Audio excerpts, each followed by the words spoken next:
আজকের রান্নাটা একেবারেই যারা মাছ খেতে একদম পছন্দ করেন না বা যারা মাছ খেতে খুব পছন্দ করেন অবশ্যই তাদের জন্য একঘেয়েমি মাছ একদম না। আজ থেকেই শুরু করে দিন এইভাবে রান্না করা, মাঝে সাঝে ট্রাই করতেই পারেন। আশা করছি প্রত্যেকের ভালো লাগবে, যারা খায় না তারাও চেটেপুটে খাবে। তার জন্য দেখতেই পাচ্ছেন প্রথমে কড়াই দিয়ে দিচ্ছি সর্ষের তেল। অবশ্যই সর্ষের তেলে গরম করতে হবে, চাইলে সাদা তেলেও করা যায়, কোনো অসুবিধা নেই। তবে সর্ষের তেল বা সাদা তেল যেটা দিয়ে করুন এটা কিন্তু দুর্দান্ত খেতে হবে। তো আমি প্রথমে কুচিয়ে নিয়েছিলাম অনেকটা পরিমাণ পেঁয়াজ, আর এই পেঁয়াজটাকে বেশ মিহি কুচোতে হবে, যেহেতু পেঁয়াজটাকে ভেজে তুলবো। আর যেহেতু বেরেস্তা অতিরিক্ত পুড়িয়ে ফেললে কিন্তু খেতে ভালো লাগবে না। এই পরিস্থিতিতে তুললে দেখতেই পাচ্ছেন হালকা ব্রাউন হয়েছে, সবে মাত্র তুলে নামিয়ে নিলাম। এরপরে ওই তেলটার মধ্যেই মানে বেরেস্তা ভাজার তেলের মধ্যে দিয়ে দিলাম নুন, হলুদ, সর্ষের তেল মাখিয়ে রাখা রুই বা কাতলা, যে মাছটা যার পছন্দ সেটাই নিতে পারেন। তারপরে সেটাকে তেলের মধ্যে কিন্তু ভাজবো। হ্যাঁ, অতিরিক্ত একদম ভাজবেন না, তাহলে মাছের মধ্যে জুসও ঢুকবে না। আর এই রেসিপিটা অতিরিক্ত ভেজে কিন্তু রান্না ভাল লাগবে না। তো মোটামুটি হালকা করে ভেজে নিলাম। এখানে বেরেস্তাটা রেডি হয়েই গেছে। আর ওদিকে কিন্তু ওই বেরেস্তা ভাজার তেলের মধ্যেই কিন্তু ভেজে নিয়েছি সব কটা মাছ। আর ওই বেরেস্তার মধ্যে দিয়ে দিলাম কিছুটা পরিমাণ নারকেল, আর এর মধ্যে দিয়ে দেবো কিছুটা পরিমাণ দই। অবশ্যই এখানে মাছের পরিমাণ হিসেবে দই দিতে হবে আর নারকেলও দিতে হবে। তো মোটামুটি দিয়ে দিয়েছি 2 চামচের মতো নারকেল আর 4 চামচের মতো দই, যেহেতু আমি 6 পিস মাছ রান্না করব। এবারে ওই তেলের মধ্যে দিয়ে দিলাম একটুখানি ঘি। ঘি না থাকলেও অসুবিধা নেই, তেল দিয়েও করতে পারেন, তবে ঘি দিলে রিচনেসটা বেশি ভালো আসে। আর ভালো করে রান্না করতে হলে একটু ঘি দিয়ে দেবেন, দুর্দান্ত খেতে লাগবে। আর কোনো চিন্তা ভাবনা না করে নিয়ে নেবেন সব রকম গরম মশলা, তার মধ্যে এলাচ, দারচিনি, লবঙ্গ, অবশ্যই গোলমরিচ, সাজিরা, যা যা গরম মশলা থাকবেন গন্ধ আর ফ্লেভার হিসেবে অল্প অল্প করে নিয়ে নেবেন। এখানে আমি 2টা এলাচ দিয়েছি, তাতেই যথেষ্ট। অবশ্যই একটু থেতো করে নিয়েছি।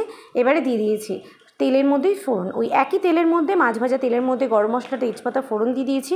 আর ফোড়ন থেকে সুন্দর একটা গরম ছাড়তে শুরু করলেই দিয়ে দেবো ওর মধ্যে পেঁয়াজ বাটা। হ্যাঁ, পেঁয়াজটা কিন্তু সেদ্ধ করে নিলে বেশি টেস্ট হবে। পেঁয়াজটা এখানে অল্প সেদ্ধ করে বাটা দিতে পারে না, তা না হলে অল্প পরিমাণ পেঁয়াজ বাটা দেবেন কাঁচা, সেটাও দেওয়া যায়, খারাপ লাগবে না। তবে পেঁয়াজটা এবারে ভালো করে ভাজতে হবে ওই তেলের মধ্যে।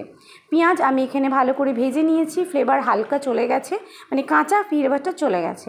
এরপরে এর মধ্যে অ্যাড করে দেবো 1/2 চামচ মতো রসুন বাটা আর 1/2 চামচ মতো আদা বাটা। যেহেতু 6 পিস মাছ, পরিমাণ হিসেবে কিন্তু মাছের মশলাটা আপনাকে নিতে হবে।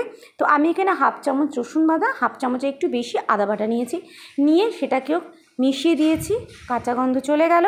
এবারে যে বেরেস্তা, দই, নারকেল বেটে রেখেছিলাম সেটাকে কিন্তু তেলের মধ্যে দিয়ে দিলাম। আর দিয়ে এরপরে কিন্তু কন্টিনিউ নাড়তে হবে, নালে ধরে যেতে পারে। তবে হ্যাঁ, সেকেন্ড কিছু চাপা দিয়ে রাখবেন, তাহলে তেলটা তাড়াতাড়ি ছাড়বে আর খুব বেশি হাত ব্যথাও করবে না। তো আমি চাপা দিয়ে সেকেন্ড কয়েক চাপা দিয়ে মশলাটাকে নাড়লাম। এরপরে তেল ছেড়ে দিয়েছে, দেখতেই পাচ্ছেন। পেঁয়াজ, বেরেস্তা, নারকেল ভাজা হয়ে গেছে। এরপরে দিয়ে দিলাম ধনে গুঁড়ো। এখানে ধনে গুঁড়ো দিয়েছি 1/2 চামচ, জিরে গুঁড়ো দিয়েছি তার থেকেও কম, আর হলুদ গুঁড়ো একটু দিয়েছি। হলুদ গুঁড়ো না দিলেই ভালো, এটা একটু সাদা হয়, তবে হলুদ ছাড়া খাবার আমাদের খেতে নেই, তো সে কারণে দিয়ে দেবো হলুদ। দিয়ে দিলাম কাঁচা লঙ্কা বাটা। ঝালটা কিন্তু পুরোটাই কাঁচা লঙ্কা বা গোলমরিচ, যেটা পছন্দ দিতে পারেন।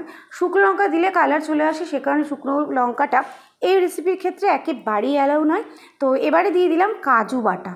হ্যাঁ, কাজু, আমন্ড বা মগজদানা যেটা ইচ্ছে দিতে পারেন।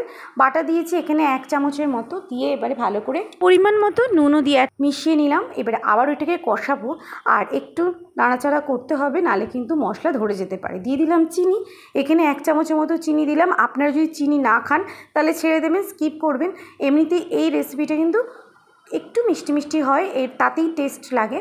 আর চিনি যদি খেতে সমস্যা থাকে স্কিপ করবেন, অসুবিধা নেই। এরপরে এটাকে আবারও কষলাম, দেখতেই পাচ্ছেন ঢাকা দেওয়ার পরে আবারও তেল ছেড়ে দিয়েছে। এই পরিস্থিতিতে কিন্তু মোটামুটি কষানো হয়ে গেছে। আর সুন্দর গন্ধ তো লাগবেই, কারণ এটার মশলাগুলোই অসাধারণ। তো এরপরে এইটাকে ভালো করে কষতে কষতে এর মধ্যে দিয়ে দেবো অল্প পরিমাণ জল। অবশ্যই গরম জল অ্যাড করবেন, তাহলে কিন্তু রেসিপির টেস্ট দুর্দান্ত হয়। যে কোনো রান্না হতে হতে ঠান্ডা জল কখনই ইউজ করবেন না। আগেও আমি আমার ভিডিওতে শেয়ার করেছি, তো আবারও বলে দিচ্ছি নতুন রাঁধুনিদের জন্য, যে কোনো খাবারের মধ্যে গরম জল অ্যাড করবেন, তাহলে পাঞ্চা ভাব হয় না। এবারে আবারও মিশিয়ে দিলাম জলের মধ্যে। আর যেহেতু করছি মাছের রেজালা, তো হতে দিতে হবে দুধ। রেজালা মানেই দুধ দিতে হবে, বেরেস্তা দিতে হবে, এই দুটো জিনিস ছাড়া রেজালা অসম্পূর্ণ। তো দিয়ে দিলাম অল্প জল, তারপরে জলটা ফুটে যাওয়ার পর দিয়ে দিলাম দুধ। এখানে কিন্তু লিকুইড দুধ ব্যবহার করা যায়, সেক্ষেত্রে ঝোলটা অটোমেটিক দুধ দিলেই বেড়ে যায়। আদারওয়াইজ আপনারা কিন্তু এতে ইউজ করতে পারেন গুঁড়ো দুধ ইউজ করে তারপরে পরিমাণ মতো জল দেবেন। এটার একটুখানি গ্রেভি ভালো লাগে খেতে, আর একটু জল দিলেও খেতে দুর্দান্ত লাগে, মানে দুধের সঙ্গে অল্প একটু জল মিশিয়ে দেবেন, তাহলেও দুর্দান্ত লাগবে, অতিরিক্ত ঝোল লাগে না। এটা দিয়েই এক থালা ভাত নিমেষে খাওয়া দাওয়া হয়ে যাবে। আর ফাইনাল রেসিপিটা কমপ্লিট হয়ে গেছে, দেখতেই পাচ্ছেন।